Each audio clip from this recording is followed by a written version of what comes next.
So Okay. if you roll surprise me, those are just, you're watching for random acts of kindness.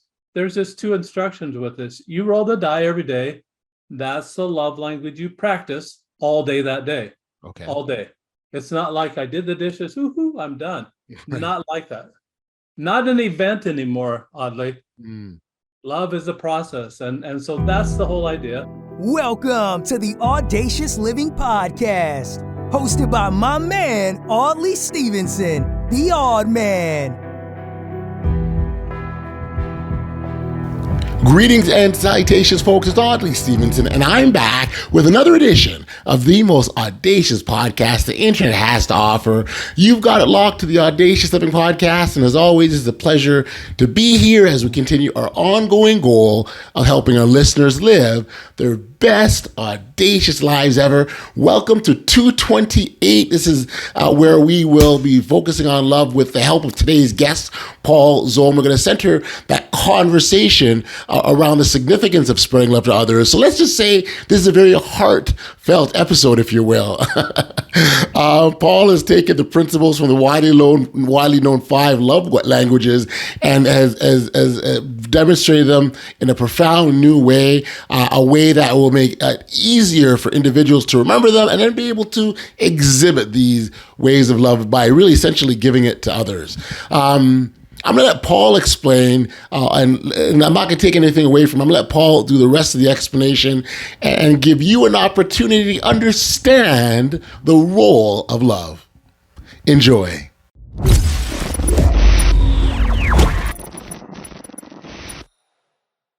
Hey, Paul, thank you for joining me today here on the Audacious Living Podcast. I appreciate you taking the time and hanging out like this. So fun. I'm looking forward to this. Thank you, Audley. Good. Well, it's again great to have you here. Great to I mean, I very much enjoy and engaging in these dialogues around ways that we can live a better life, essentially. And I think your focus on the topic of love fits in quite nicely because certainly love makes the world go round, so to speak, right? And so.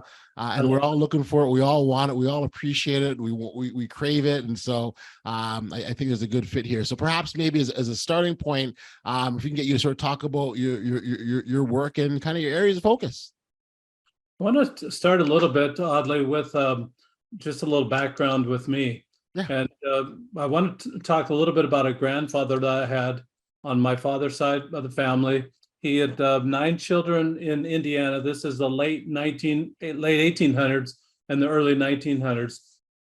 9 children with a wife that after that 9th child must have passed away. Well, she did pass away. I'm not sure if it was in childbirth or if she had a sickness, but anyway, she passed away. Okay. He was so distraught about that he decided to uproot, sell the farm.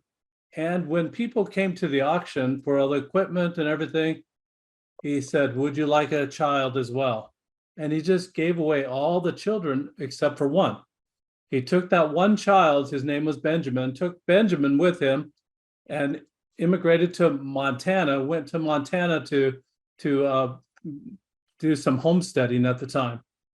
And as he was in Montana, found another lady, married her, had 10 more children, of which my father was the 6th child of that second union.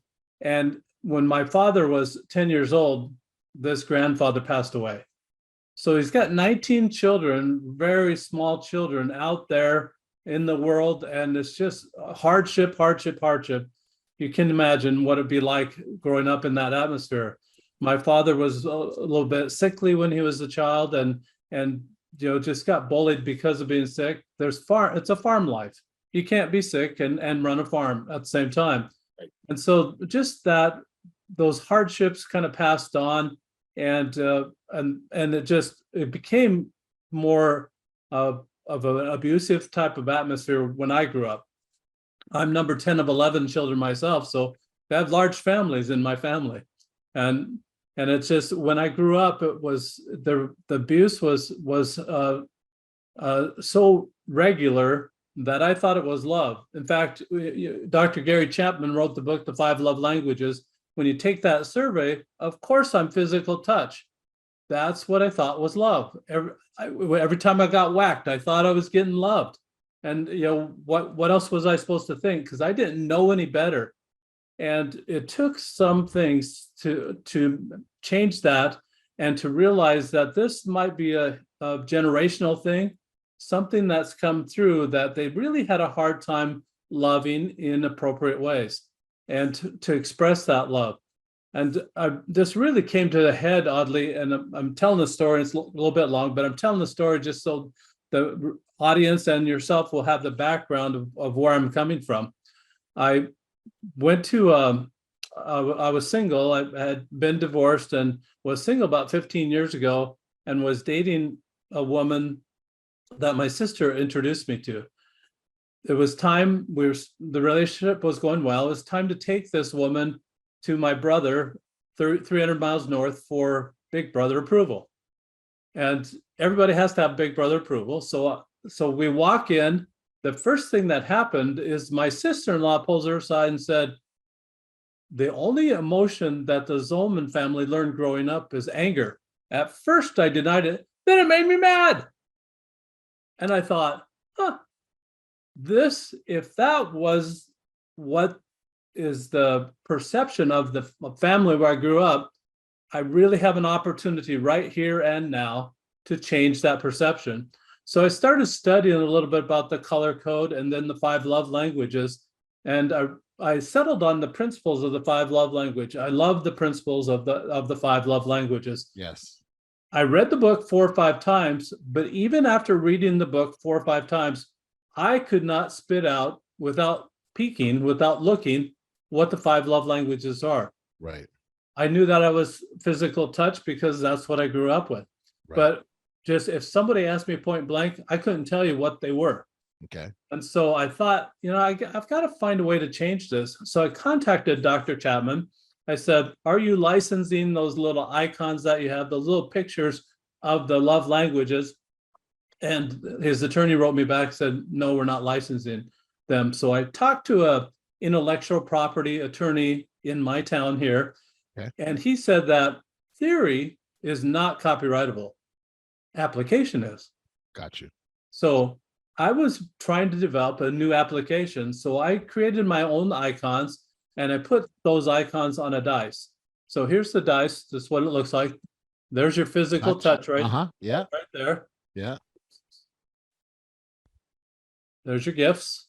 Yes. Service. Yeah. Those are the words. The words of affirmation. There's the time. Time spent, yes. So 5 love languages, 6 sides on the dice. This one is surprise me. So okay. If you roll surprise me, those are just, you're watching for random acts of kindness. There's just 2 instructions with this. You roll the die every day. That's the love language you practice all day that day. Okay. All day. It's not like I did the dishes, woohoo, I'm done. Right. Not like that. Not an event anymore, oddly. Love is a process. And so that's the whole idea. And this practice, doing this for 30 days, transformed my whole mindset. From that residual anger that was left over from my childhood, within 30 days, it's gone. Because the reason it was gone is because I'm watching for opportunity to love. I was so busy thinking, what's right about that person? What can I love about that person? Right. I had 0 time to think, what's wrong with that person? And go down that critical path of criticism or judgment. Heaven knows the world does not need one more critic. No, we're good. I think we all tapped out, if you ask me personally. Tapped out, exactly. So I started using this. What I found is that after that 30-day period, I knew all 5 love languages. I could name them just like that. And I knew how to give it away. The best part about that is that it improved my vision so that I could see it when it comes my way and then respond appropriately. Most people can only react if it's their primary love language. Right. And they don't see anything else as love. But if it's over here and you're saying, oh, they're loving on me, you can respond appropriately and just send love back. A lot of people send out what they want to receive back. And Yes. it's the reciprocal effect. To me, that's not love. It's reciprocation. I mean, it's you give me this, I'll give you that. That's really more of an exchange. It's more of a trade. Yeah, It's it's a business not really- transaction. it's a transaction, absolutely. And love's not a transaction. So this love that you're sending out, and this is the only thing we really have control over, oddly, is to give it away.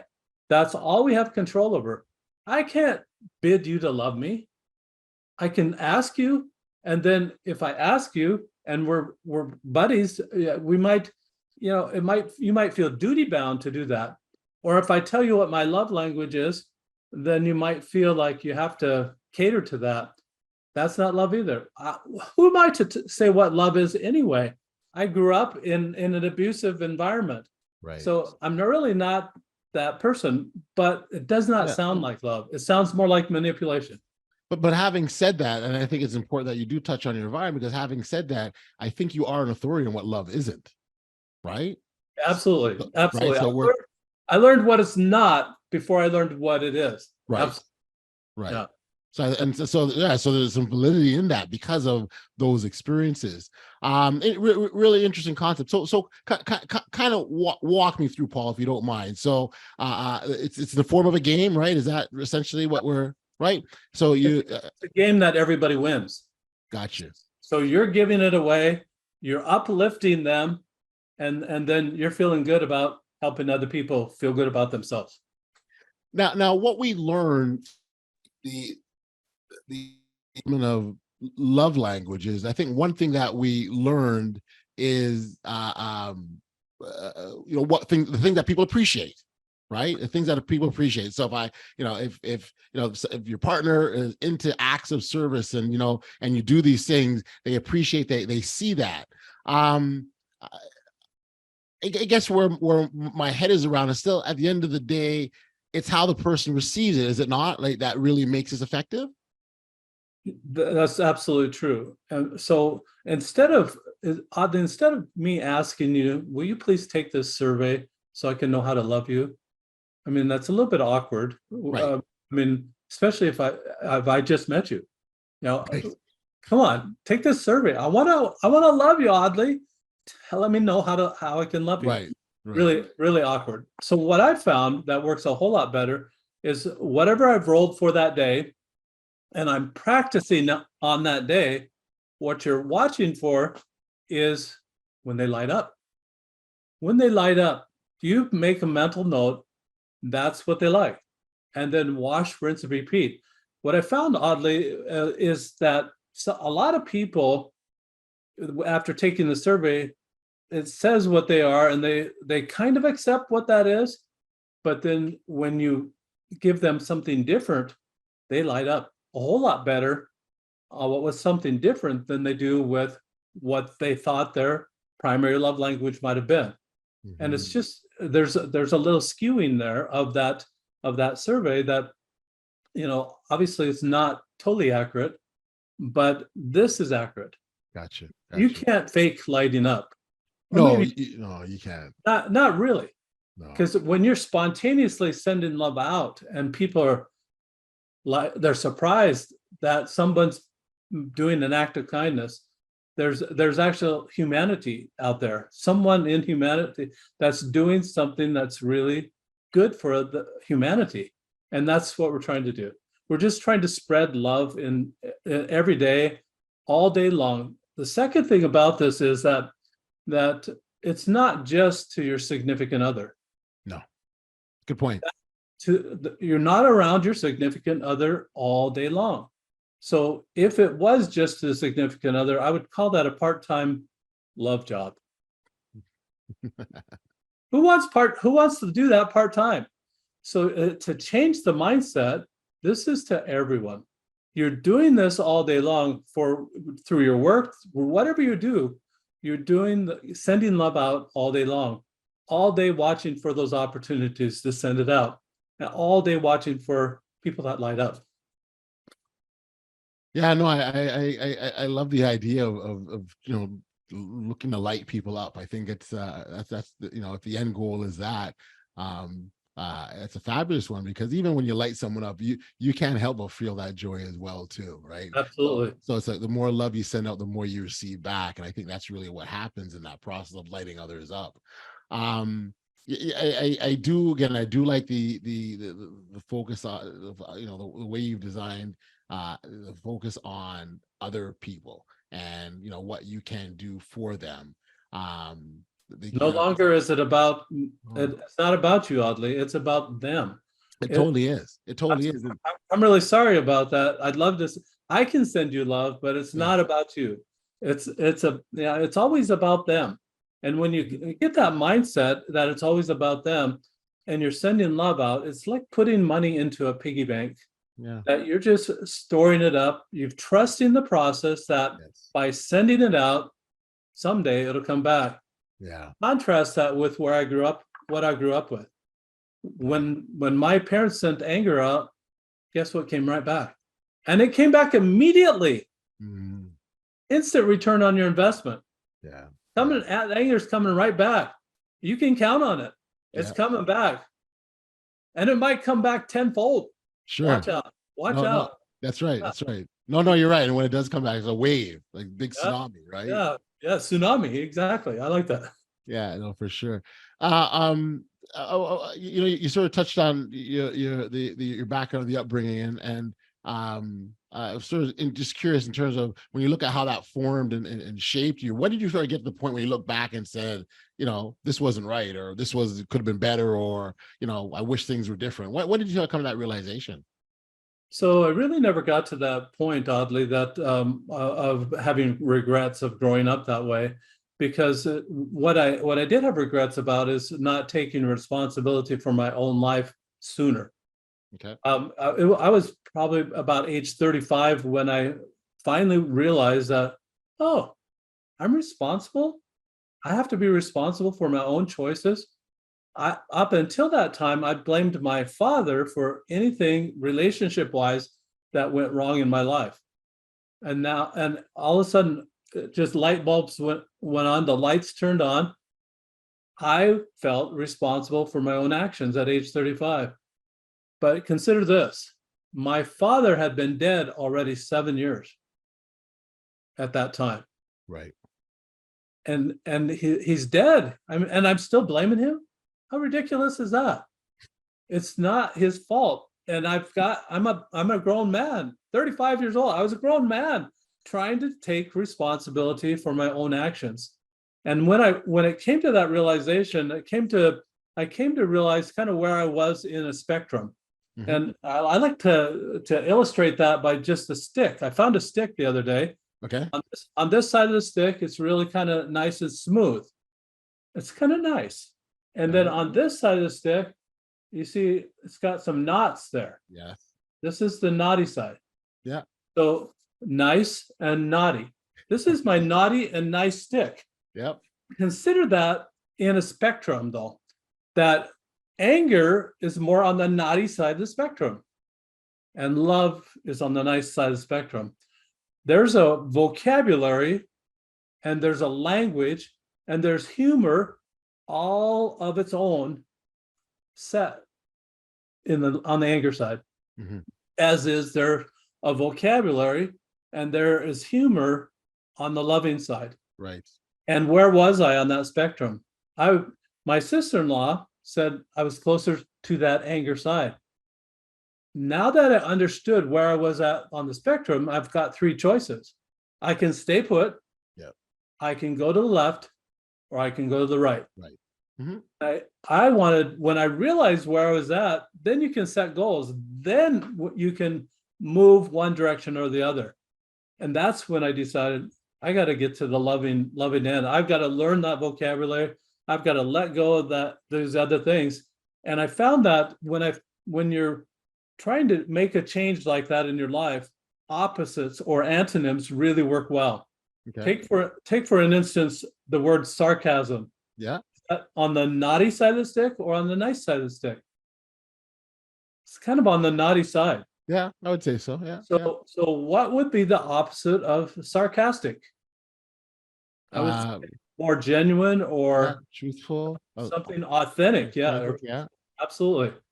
So when you understand that, you're not going to want to practice sarcasm, even though it's funny as heck and people practice it all day long. Sometimes it's really funny, but you don't want to stay on that side of the spectrum. Move more toward the genuine, authentic person.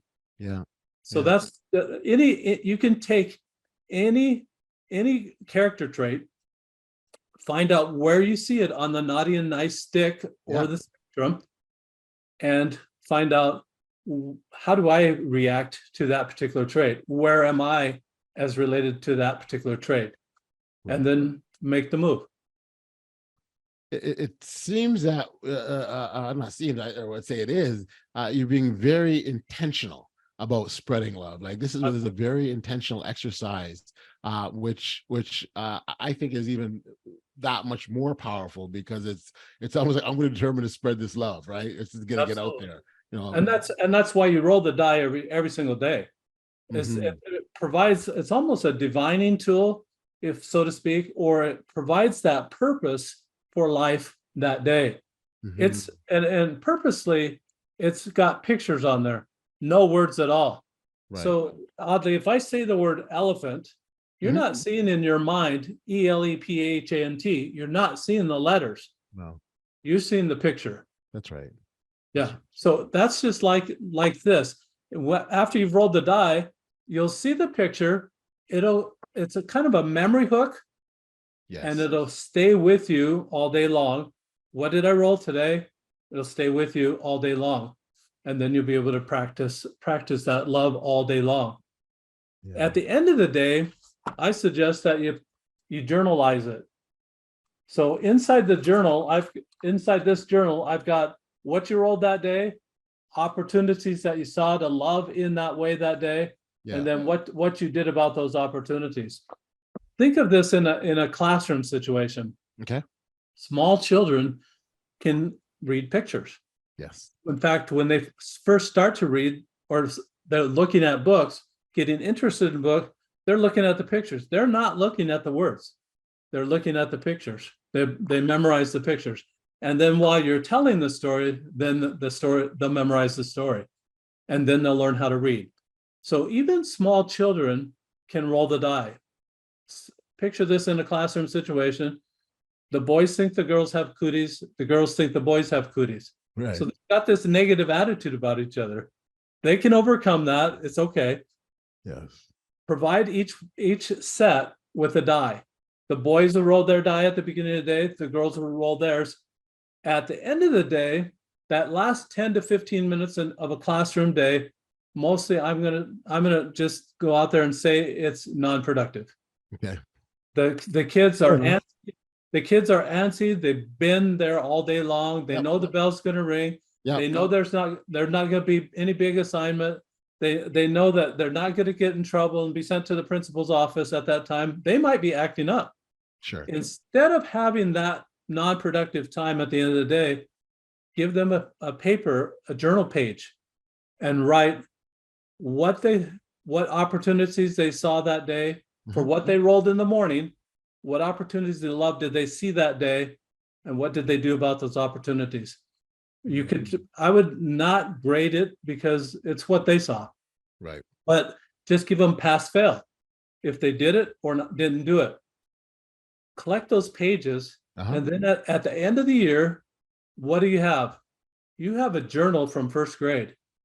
You have a journal of what that child saw as a loving. It's a love journal. Yes. A very purposeful love journal. Secondly, watching for love opportunities all day long. Yeah. They have zero time to watch for what's wrong with people, right, or cause trouble. It'll tamp down any misbehaving, and they're going to start being more loving. What about the violence too? They're not even going there, because they start misbehaving a little bit. Then it escalates. How would it be if love escalated? Well, you don't want it to go too far there. But I get your point, though. You make a really good one, Paul. I think, and for me, the other part around this that I think is fantastic is being, and I talk about being intentional, but looking for opportunities as well, right? Like, where can I exercise or exhibit this act of love, and how can I do that? And it just, and when you're always in that seeking kind of mode, right? You're seeking for all those opportunities. They will oftentimes present themselves even more. Because you're looking for them, as opposed to the negative side of the equation. So I think it's really good, the intentional opportunistic piece of that, of what you're talking about. There's a mayor that lives in a town, adjacent to where I live here, and when she was going in the election form, it's probably 2 or 3 years ago. She received a die, and she's rolled that die ever since. So every day her husband asks what is she going to be doing that day. Mm-hmm. But she found great purpose and great intention on watching for those opportunities within the city, within the business, and and everything she does. So it just has a great application in business, has great application in the school, great application in the home. I developed this when I was single, so lest anybody think that I had significant other people to give love to, I didn't. Gotcha. I didn't, not at the time. This was something that I said, well, I can do it to the clerk at the checkout. Just say, I like your smile, or just anything, just pass it on. And it's just like that, being in the lunch line and people would slug you and they say, pass it on. Yes. This is love. Yeah. And then you pass that on. And it just kind of, when people feel loved or when they feel uplifted, they're going to do things that they're going to automatically pass that on. Right. They're feeling good. It's a good day. They want to help other people in that way too. And sure, I mean, like, why wouldn't they? I mean, it's bringing them joy, it's bringing happiness, it's reciprocated on both ends. People appreciate feeling like they're loved. Far often we've seen, and maybe you've seen as well, examples where the girlfriend's going, hey, he doesn't love me because he doesn't do this for me, and the boyfriend's like, absolutely, I do these things for you, but they're not in line and sync with one another, right? Absolutely. We see that all the time. I think that's really one of those unintentional things, a pity party, so to speak, that Dr. Chapman created when he said, do it for your and disclose what your primary love language is. Well, after you disclose it and they're not doing it, say, why aren't you doing that? I told you. And you can't do that whiny voice. This is a different lane. This is just, you only have control to give it away, and you only have control to react when it comes your way. Okay. Really can't bid it to come your way, because that's really kind of, you're trying to pull strings on a puppet. It's not going to work. It really won't work. Right. Just the end of the pity parties. It's over. Well, and it won't work, especially for a sustained period of time. It might be for the short, right, for the immediate, for the moment, but from a sustainability standpoint, it won't last. No. So this I found it just remarkable. Probably the most remarkable thing about this whole thing for me was that how quickly the mindset changed. How quickly it was 30 days. I mean, that's just enough to develop a habit, but just that mindset, it was like flipped it on its head. So totally a 180. Prior to that, I would have what I would call flashes. They were just that, and I early on, my children defined me as angry because I had these flashes. I'd get upset about something very quickly, and it was just flash, and then all the regrets and everything like that. This put out that fire. Gotcha. Absolutely no more flashes at all, because this is a focus, all day focus. And when you replace behavior, a behavior that you don't want, with something that is good like this, and you consistently feed that, it's that's what's going to grow. I like to compare it to a magnifying glass. You can see a magnifying glass just enlarges things. Whatever you want to focus on, whatever you want to enlarge, focus on that. If you're wanting to focus on their mistakes and the mistakes of all people, you're magnifying that. Your expectation should be that those mistakes are going to grow. And is that what you really want? Is that what you want coming back? Because it will come back. It definitely will come back. Also, it will. It definitely will come back. Yeah, they're gonna. Yeah, they'll focus on your mistakes. Everybody makes them. Yeah. If you want that focus, go ahead, have at it. I'm not part of that community anymore. I don't want to be part of that community. Sure. Focus on the love. Make that grow, and just add a little water every day. Make it grow. I love it. I love the idea of growing it. Like it's again, it's intentional, like I talked earlier, but it's just the idea of that there's always more to add to it. You can never have too much love, right? You don't get to the point where you're like, I can't love, I can't give any more love, or I can't receive any more love. It's an ongoing process, and things may happen that may, I've heard the example of a love bank account, right, where you're making these deposits, and then when it's time for withdrawals, it's coming out, heavy and hard, right? And so you have to ensure there's enough in there to account for those withdrawals. And if there's not, that's where it's problematic. Now, I think you make a really good point with that too, that you want to fill the wells or fill the bank accounts of other people. Mm-hmm. That's the best we can do. And that's how we feel loved, is that when we give it away, it actually comes back. It's an investment, and it comes back full force. Just think of this as an investment. Who doesn't like an investment of 2 seconds? They get a ton back for that 2 seconds of rolling the die every day and just mindfully watching for those opportunities to love and doing that all day long. They're going to get a ton back for it. It's a great investment. Yeah, that's awesome. That's all investment, huge return. No, I think it's really, really awesome. The idea of creating opportunities for love, essentially, which is amazing. Now you identify yourself as a love language linguist. If you wouldn't mind, just for those who aren't fully understanding what a love language linguist does, can you help us out? Well, and that's kind of a funny title. Everybody wants that sexy title, oddly, and you probably want it too. I can see a smile on your face. You want that. I'll take it. You can have it. So I'm giving it away. Thank you. So all you have to do is do this for 30 days. Roll the die for 30 days and record what you rolled, what opportunities you saw, and what you did about those opportunities. Do all those things for 30 days. You will learn all 5 love languages to give it away. You become that love language linguist by doing exactly that. I see. That's something you want to put on your resume. When you go in front of an employer, guess what they're going to ask? What the heck is a love language linguist? Just like you just did. Oddly, that question is going to be in their mind. Yeah. And you're going to say, I just love people. Yeah. That employer wants their customers loved. That employer wants a loving environment within their workplace. Your resume is going to rise to the top if, in fact, you don't get the job. That it's just a great conversation, something great to put on that resume. I've heard the story. I heard of a company one time. They explained through the HR hiring process.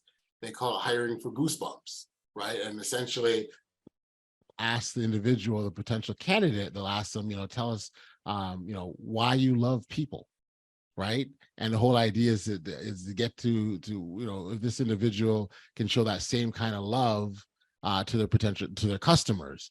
And so, if they tell them a story, you get goosebumps because they explain how, what they love. They go, that's the candidate we want, right? Because they understand what we're trying to do. We're to have an impact on people. And yes, this is transactional because business is customer to business, but at the same time, the principles of love exist, and that's what they're after. It's a genuine kindness to everyone, regardless of if they're yelling, whatever they're doing, doesn't matter. It's what you're doing. And yes. It's all about what you're sending out there. And you're committed to sending out love, regardless of what other people do. just make that commitment to send it out. Yeah, it's and then the compassion as well. Love and compassion is very much work hand in hand. But being able to show compassion, we even talk about forgiveness and the impact of that. Again, genuine kindness. These are all wonderful ways to express our love and appreciation to others. And if we can do that, this world certainly can and will be a better place. Absolutely.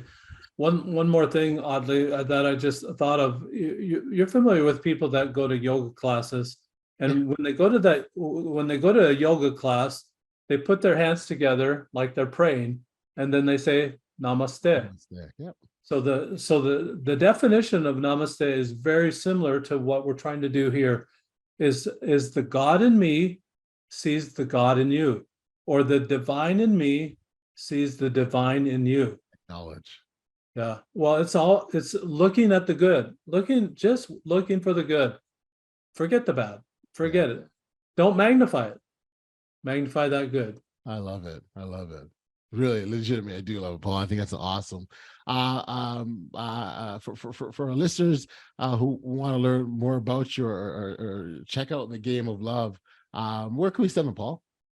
They can go to my website, and it's interesting that I kind of use a play on words. You roll a die, ROLL, a die, but you change within with the word ROLE. So it's called roleoflove.com, changing you within. Even though you're rolling the die, to change within. Something external that you're inculcating into your body to change within. So roleoflove.com, you can buy the book, you can buy the journal, you can buy the die right there on that site. If you're more into an audible version, you'll have to go on Amazon.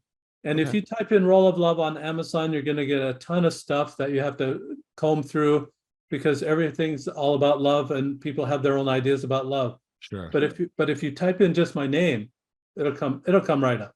Gotcha. Just type in Paul Zolman, search Paul Zolman on Amazon, and it'll come right up for you. And you can get the audible version there and just listen to it as your leisure.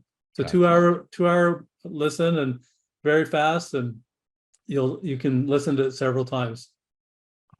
Awesome. Well, Paul, I think that's great. And again, congratulations on taking the initiative of building on something existing to add another layer to it, to help people get to that place where they're showing love naturally and all the time. I think that's a great, again, when we can impact people in such a positive way through the expression of love, I think we're on a great track. And so congratulations and all the best, Paul. Thank you very much. Do something audacious, right? That's what Audley's all about. Audacious. You got it. Absolutely. Appreciate you, Paul. Thank you so much.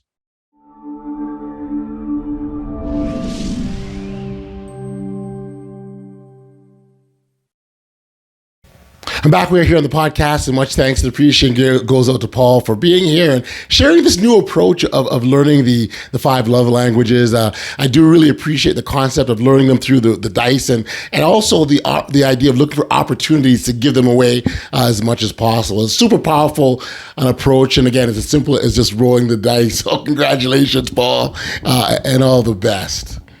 I really appreciate the conversation that Paul and I had, but there's just one thing I take from the chat. It would have to be this.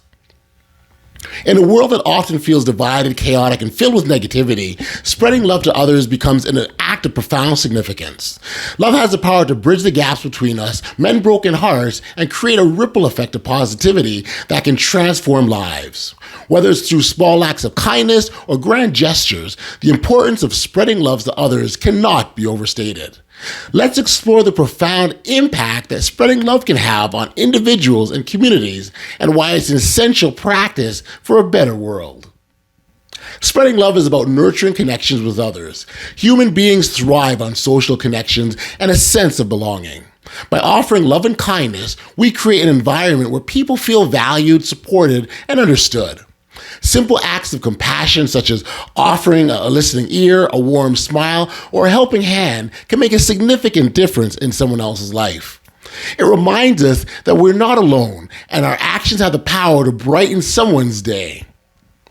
Love has a transformative power to empower individuals and communities. When we spread love, we encourage others to believe in themselves and their abilities. By offering encouragement and support, we instill confidence, inspire growth, and motivate others to reach their full potential. Love creates an environment where people feel safe to take risks, pursue their dreams, and overcome challenges. This empowerment not only benefits individuals, but also strengthens the fabric of society as a whole.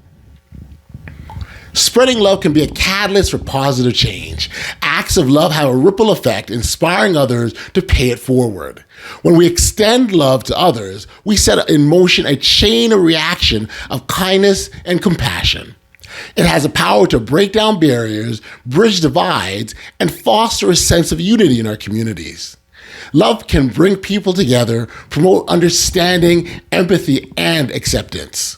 By embracing love as a guiding principle, we can collectively work towards creating a more harmonious and inclusive world. Love is not only beneficial to those who receive it, but it is also for those who spread it. Numerous studies have shown that the acts of kindness and love have a positive impact on our own well-being. Engaging in loving behaviors releases endorphins, boosts our mood, and reduces stress levels. Moreover, spreading love cultivates a sense of purpose and fulfillment, contributing to our overall happiness and life satisfaction. It's a total win-win situation as we uplift others while also experiencing personal growth and joy. In a world that often seems filled with negativity and division, spreading love to others becomes an act of profound significance. It nurtures connections, empowers individuals, creates positive change, and enhances our own well-being. Each act of love, no matter how small, has the potential to make a lasting impact on someone's life. By embracing love as a guiding principle, we can contribute to a kinder, more compassionate world. Remember, love is not finite. The more we spread of it, the more it multiplies. So let's become catalysts for positive change by spreading love to others and creating a ripple effect that reaches beyond our immediate interactions. We've sadly come to the end of another episode of the Audacious Living Podcast. And as always, I send my thanks and appreciation to all those listeners and lovers of Audaciousness that supported this podcast and help keep us going. So to all of you, I say thank you. Until next time, stay safe, be kind, show love to one another, and be audacious. You've been listening to the Audacious Living Podcast, hosted by Audacious Stevenson. If you enjoyed what you heard, be sure to like, subscribe, and share. Until next time, be audacious.